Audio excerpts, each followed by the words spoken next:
Mesdames, Messieurs, bonsoir et bienvenue à ce journal exceptionnellement ramené à 19h, vous le savez, du fait du match de la Ligue des Champions. Ce mercredi n'a pas dérogé à la tradition. Le Conseil des ministres s'est tenu avec plusieurs décisions prises par le gouvernement.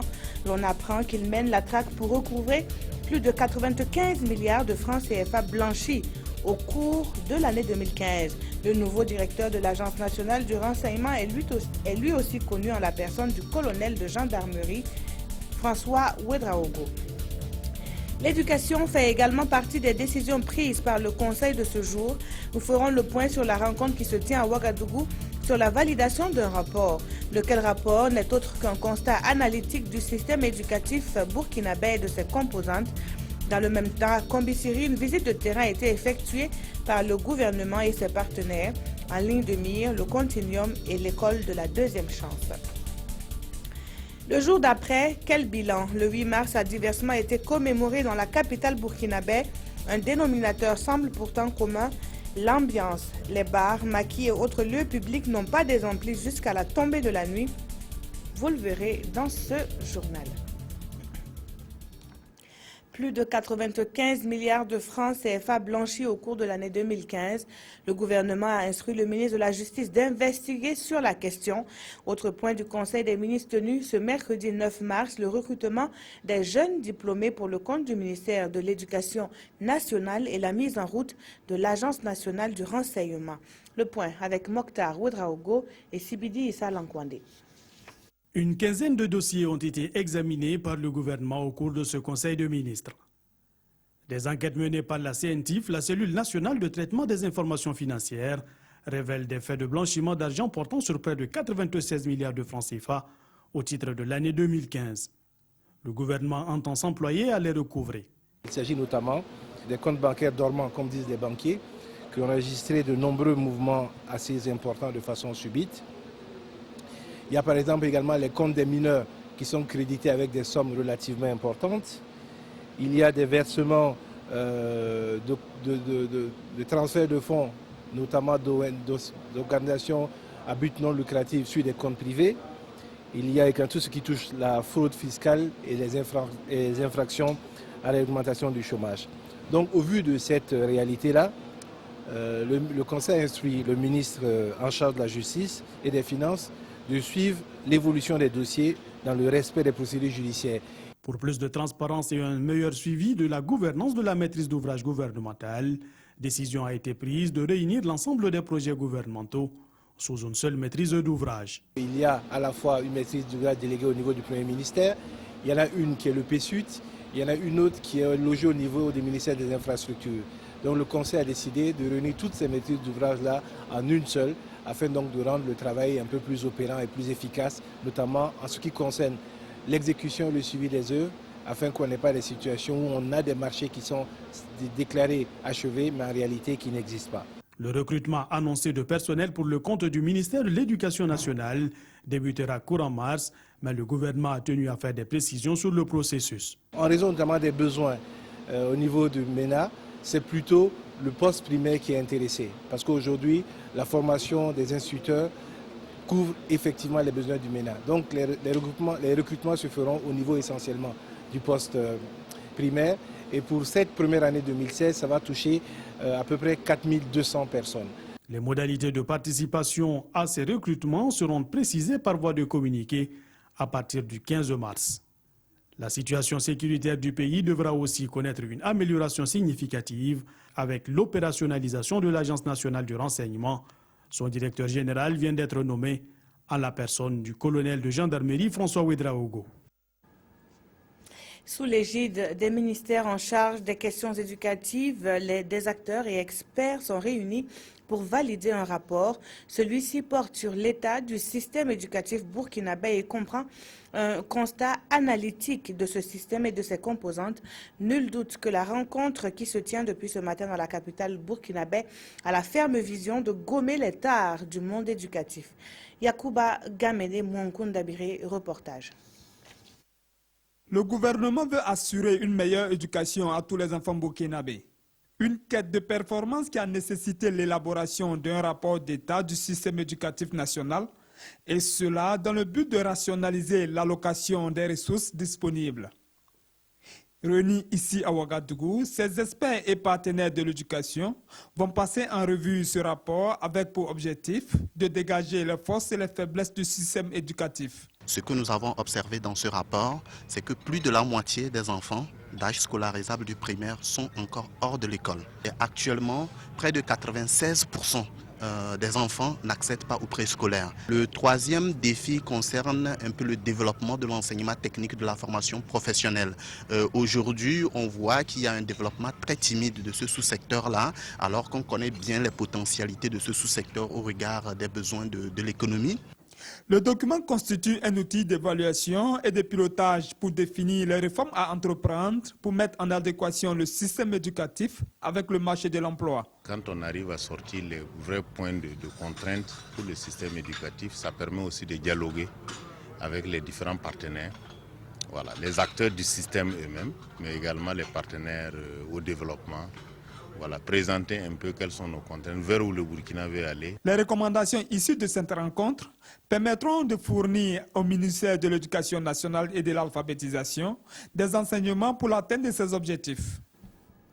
L'école de la seconde chance, elle est aussi appelée école communautaire sous nos cieux avec le même objectif, la réinsertion des enfants âgés de 9 à 15 ans dans une structure éducative. Le projet est parallèle au continuum éducatif dans la commune de Kombisiri. La coopération suisse, partenaire au gouvernement dans ce domaine, était en visite de terrain accompagnée du chef du département de l'éducation nationale et de l'alphabétisation. Visite guidée à Lidou Badini et Solange Guigma. S'enquérir de la mise en œuvre de l'école communautaire ou ECOM de Béodogo dans la commune de Kombisiri, c'est l'objet de la visite du ministre des Affaires étrangères de la Confédération suisse. Une innovation éducative portée par la Fondation pour le développement communautaire, FDC, avec l'appui financier de la coopération suisse et l'ONG suisse Enfants du Monde. Elle vise l'intégration socio-culturelle et économique des enfants exclus du système éducatif. L'école communautaire ne fait pas la passerelle dans le formel uniquement. Ceux qui ont 16 ans, à partir de la 4e année des écoles, viennent pendant 18 mois apprendre l'agriculture, l'élevage, l'arboriculture. Et Amado Sankara en est un exemple. Avec l'aide financière de la FDC, il s'est installé à son propre compte après un passage au centre polyvalent de formation. Il possède 2 moulins et un troupeau de bovins et de caprins et fait l'élevage de la volaille. Les hôtes du jour ont également visité l'école primaire publique qui sert de passerelle pour les enfants qui souhaitent poursuivre leur cursus scolaire. Je crois que ce qui est très important, c'est qu'il y ait la possibilité pour la jeunesse de voir l'école, de pouvoir voir des perspectives de vie, d'imaginer un projet, d'imaginer d'avoir une formation qui donne un métier, une chance de plus. Et je trouve que c'est un bon travail ici, ça se passe bien. On vient de voir dans la classe de CM1 trois enfants qui viennent de l'école communautaire. Et ceux dont l'âge est un peu plus élevé, nous en avons trouvé qui avaient 16-18 ans dans l'école communautaire, ils vont dans le système de formation professionnelle. C'est cela le sens de la vision du chef de l'État qui dit qu'il faut orienter maintenant plus prioritairement notre système éducatif vers la formation professionnelle. À travers cette innovation éducative, la FDC a pu depuis 1994, date de sa création, jusqu'en 2015, former 380 sortants des écoles dans les métiers, notamment la soudure, la mécanique, la coiffure, et permettre à 4865 enfants, pas trop âgés, de poursuivre leur cycle dans le formel dans 15 provinces du Burkina. Et toujours à propos de l'épanouissement des plus jeunes, nous prenons la direction de la région du Nord. Là, ce sont des partenaires allemands qui visitent les réalisations de la Fondation d'aide à l'enfant au Burkina, à Sanenga et à Yuba, 2 villages situés à quelques encablures de Weigouya. Ils ont pu mesurer l'impact positif de l'action menée par la Fondation.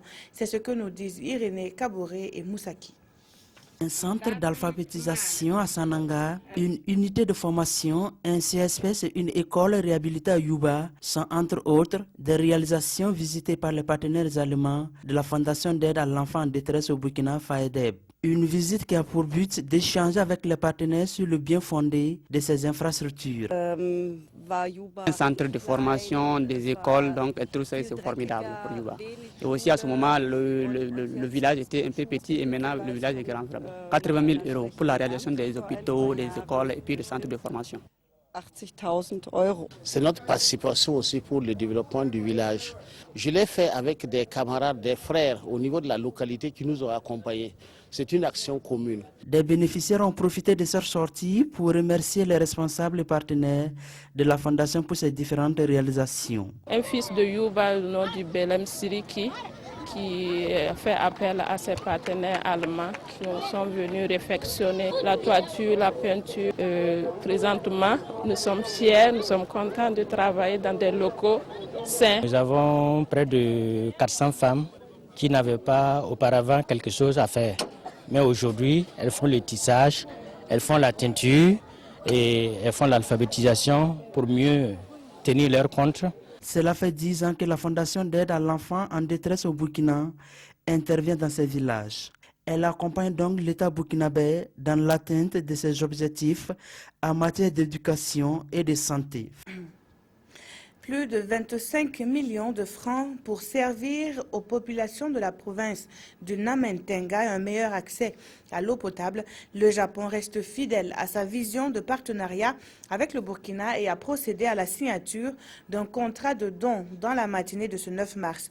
Il revient à la Fondation pour la promotion sociale et économique du Faso de mettre en œuvre la réalisation de 4 forages dans cette partie du Burkina. Précision Urbain Benito Somé et Yolande Lompo. Afin de quoi réduire les maladies d'origine hydrique et améliorer l'assainissement ainsi que l'hygiène à Tikundi, Kosodin, Zeguepel et Pissi dans la région du centre-nord. 4 forages vont être réalisés au profit de ces populations dans le Namentenga grâce au pays du soleil levant. L'ambassade a été informée que les habitants des 4 villages sont obligés de parcourir plusieurs kilomètres pour chercher de l'eau. J'espère qu'à travers ce projet, les femmes puissent consacrer le temps gagné à d'autres activités et que les enfants auront plus de possibilités, plus de chances d'être scolarisés. La valeur du don se chiffre à plus de 25 millions de francs CFA et cette signature de contrat entre le Japon et la Fondation pour la promotion sociale et économique du Faso entre dans le cadre des dons aux micro-projets contribuant à la sécurité humaine. Déjà, nous avons installé un comité de gestion des points d'eau qui sera fonctionnel pour l'entretien de ces ouvrages. L'eau, c'est la vie, l'eau potable, c'est la santé. Engagé depuis 1992 à soutenir le gouvernement burkinabé dans cette bataille, au total, 1101 forages ont été réalisés gratuitement au profit des populations du Burkina Faso par le Japon. De son côté, la caravane des convergences des luttes pour la terre et l'eau en Afrique de l'Ouest se poursuit. À Bobo Dioulasso, elle n'a pas mâché ses mots en dénonçant les effets néfastes des OGM et certaines pratiques des agro-businessmen. La caravane lance un plaidoyer pour la restitution des terres aux paysans car elle croit en l'agriculture traditionnelle. Un point de presse a été animé à cet effet dans la ville de Sia et le compte-rendu est de Drissa Traoré et Kadou Romenki. Sur les affiches, le message est sans équivoque. Non aux OGM. Non à l'accaparement des terres, des eaux et des semences. C'est l'avis de cette délégation de la caravane, dite de convergence globale des luttes pour la terre et l'eau en Afrique de l'Ouest. Une caravane qui se veut un outil de sensibilisation et de plaidoyer auprès des décideurs politiques, notamment dans le domaine agricole. On se rend compte de plus en plus qu'il y a beaucoup de structures qui arrivent, qui achètent les terres à grande échelle et donc les gens sont dépossédés des terres. Des producteurs qui n'ont plus de terres ne sont plus des producteurs. Ils deviennent des ouvriers agricoles et aussi la production agricole actuelle de moins en moins respecte l'environnement. Donc c'est important quand même que nous puissions informer largement et les populations et aussi les politiques pour que dans leur politique de développement, ils tiennent compte de ces préoccupations. Vision noble pour les autorités de la région des Hauts-Bassins. Nous serons des relais pour la lutte et la croisade qu'ils ont entreprise au niveau de notre région. Conférences et visites de produits locaux, comme pour dire oui à la production bio, ont marqué l'étape de Bobo Dioulasso. La caravane se poursuivra à Bamako au Mali et à Dakar au Sénégal les jours à venir. Et le même ton a été utilisé par des associations intervenant dans la prise en charge des personnes vivant avec le VIH-Sida. Elles se disent déçues et dénoncent des anomalies dans le recrutement des organisations de base communautaire pour la mise en œuvre des activités financées par le Fonds mondial. Karim Ilboudo et Moumoudi Baro nous font le point de cette grogne exprimée au cours d'une conférence de presse à Bobo Dioulasso. Plus rien ne va entre certaines associations de prise en charge des personnes vivant avec le VIH-Sida et les programmes d'appui au développement sanitaire. C'est ce qui est ressorti au cours de ce point de presse. Ces structures spécialisées dans le cadre de la lutte contre le VIH-Sida dénoncent le processus de recrutement des organisations à base communautaire dans le cadre du nouveau mécanisme de financement du Fonds mondial au Burkina Faso. D'abord, il y a l'antenne régionale du SPCNLS qui connaît bien quelles sont les associations qui interviennent à la fois dans la prévention et dans la prise en charge au niveau régional, qui n'a pas été associée au processus de recrutement.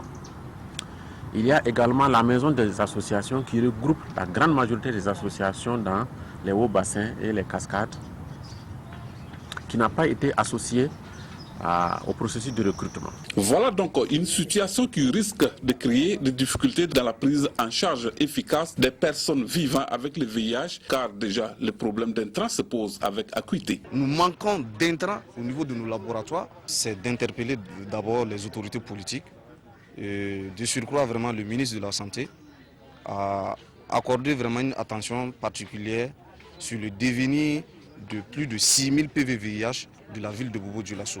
Selon ces associations, ce processus de recrutement, s'il venait à être validé par le Fonds mondial, entraînera des pertes en vie humaine. Et que deviendront des laboratoires communautaires? Et quel sera le sort des personnes suivies depuis 1996? Ce sont là autant de préoccupations posées. Fin de cavale pour 3 présumés malfrats mis aux arrêts par la police judiciaire de Fadam-Gourma. Leur spécialité, le vol d'engins à 2 roues, les attaques à main armée sur les axes routiers, mais également dans les domiciles de particuliers. Ils ont été présentés à la presse dans la matinée de ce 9 mars. Le point avec Yacouba Kina et Lambert Soma. Ce dessin est un plan qui permettait aux présumés bandits de bien se positionner avant leurs opérations. Depuis le mois de novembre, plusieurs cas d'agression ont été signalés dans les villages environnant la ville de Fadam-Gourma.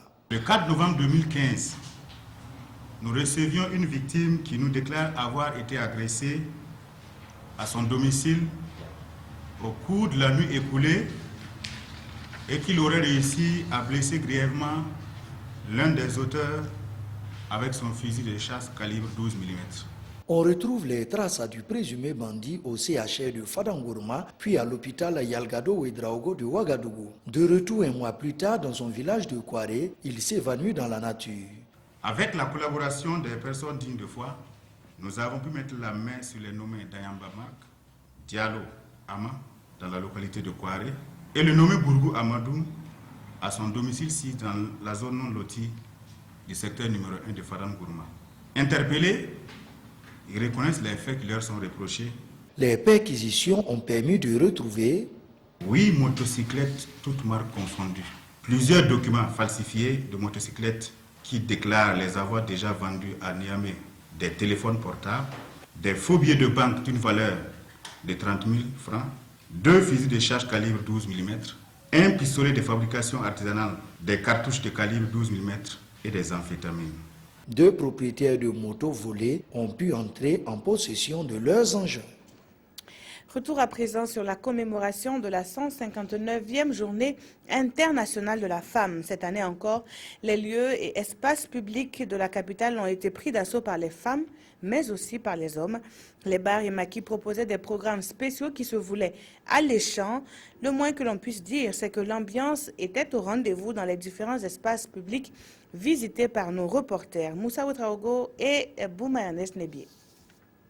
Dans ce maquis au quartier Tampou de Ouagadougou, ces femmes célèbrent le 8 mars autour de la bière avec leurs époux. Au menu de cette rencontre, la réflexion sur le thème de la célébration et des échanges sur la vie de couple. Si on débat, chacun peut faire ressortir, ou chacune peut faire ressortir ce qu'il a comme problème ou difficulté. Chacun prend la boisson qu'il prend et c'est autour de la bière les bonnes choses se passent. Si dans ce maquis, l'heure est à la réflexion, ce n'est pas le cas dans d'autres bars de la capitale, pris d'assaut par les femmes qui veulent s'éclater au maximum. Nous sommes ici au bar Le Palais Royal. L'ambiance est à son paroxysme. Je suis là pour m'éclater avec mes copines. C'est une fois à passer, c'est pas tous les jours qu'on a l'occasion de faire le show, donc on fait avec. Autre lieu, même ambiance, le bar Le Baron fait le plein. Ici, un programme spécial est offert aux femmes par le propriétaire des lieux. Et nous mettons tout en lieu pour que chaque fois qu'il y a une journée dédiée à la femme, nous accompagnons effectivement cette frange de la population qui sont nos mères. Spécialité musicale, musique des artistes burkinabés interprétée par un orchestre de la place. La musique de chez nous, nous ne pouvons que la danser. On ne peut pas laisser la musique de chez soi aller danser pour d'autres personnes. Nous sommes fiers de notre musique. Plus de place sur la piste de danse, chaque femme veut montrer tout son savoir-faire en la matière. Autant d'ambiance dans les bars et maquis qui montrent qu'une place importante est accordée au côté festif du 8 mars par les femmes au Burkina Faso. Et le 8 mars 2016, diversement apprécié par vos parutions du jour, au lendemain de la commémoration de la Journée de la femme, les quotidiens vous ont proposé donc une analyse du thème retenu cette année. La rencontre entre le ministre d'État et les responsables Koglouego a aussi retenu l'attention de Touaboum Evelyne Dabiré qui signe la revue de presse.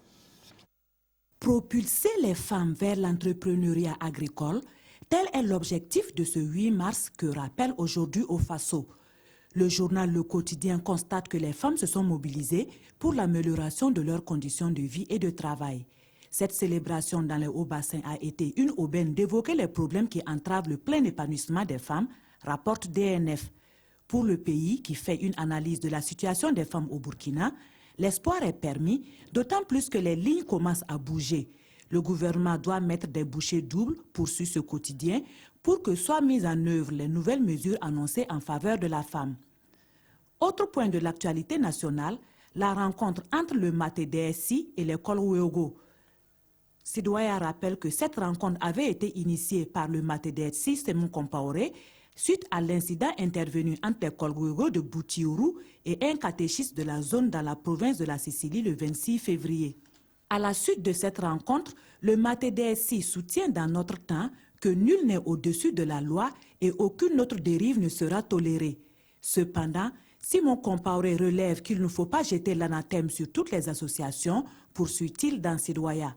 À cette rencontre, seuls étaient présents l'école Ouéogo de la Nyanya, informe notre temps.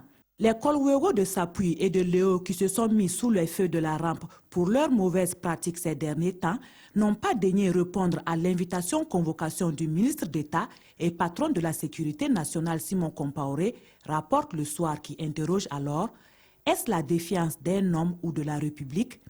Dans tous les cas, remarque l'observateur Palga, ces Ouéogo ont posé un lapin à Simon. Hors de chez nous, le président François Hollande et le chef du gouvernement italien parlent d'une même voix au nom de la lutte contre l'extrémisme religieux. François Hollande et Matteo Renzi sont d'avis que la formation d'un gouvernement d'unité nationale est primordiale en Libye.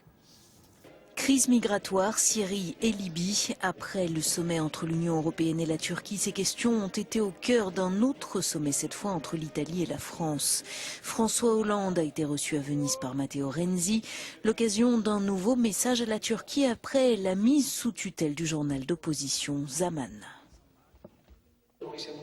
Nous sommes très heureux de faire tous ces efforts pour écrire une nouvelle page dans la relation entre la Turquie et l'Union européenne, a déclaré le chef du gouvernement italien. Mais dans le même temps, nous disons clairement et avec force que la liberté de la presse est une valeur très importante pour la France, pays de la Déclaration des droits de l'homme, pour l'Italie et pour tous ces hommes et ces femmes qui croient dans les valeurs fondatrices de l'Union européenne. Lutter contre le terrorisme. Ça suppose que nous prenions des décisions au plan européen. Elles sont prises. Mais il faut les mettre en œuvre. Chaque pays doit faire cet effort. Les fichiers doivent être connectés. Pour Rome comme pour Paris, il est aussi urgent qu'un gouvernement d'unité nationale soit formé en Libye, un pays où l'État islamique est en son influence. Enfin, les deux pays ont signé un accord confirmant le lancement du projet de ligne à grande vitesse entre Lyon et Turin. Critiqué pour ses prises de position peu orthodoxes, Donald Trump vole pourtant de victoire en victoire. L'homme d'affaires se pose même un unificateur côté républicain. Chez les démocrates, les résultats contrastent avec les sondages, mais Hillary Clinton arrive tout de même à remporter quelques victoires. Aux États-Unis, Donald Trump confirme son avancée dans la course à l'investiture républicaine. L'homme d'affaires a remporté hier les primaires du Michigan et du Mississippi. Il a remporté jusqu'à présent 14 des 22 élections du Parti conservateur et s'en félicite au Trump National Golf Center de Jupiter, en Floride. La participation a été massive toutes les semaines. Des démocrates viennent, c'est très important, des indépendants. Il y a des gens qui viennent alors qu'ils n'ont jamais voté républicain auparavant et il n'y avait jamais pensé. Chez les démocrates, c'est Bernie Sanders qui remporte d'une courte tête la primaire du Michigan, une surprise qui vient contredire tous les sondages de l'État qui donnaient sa rivale Hillary Clinton favorite. Ce que ce soir signifie, c'est que la campagne de Bernie Sanders, la révolution du peuple dont nous parlons, est forte aux 4 coins du pays. Et franchement, nous pensons que nos soutiens les plus forts restent à venir.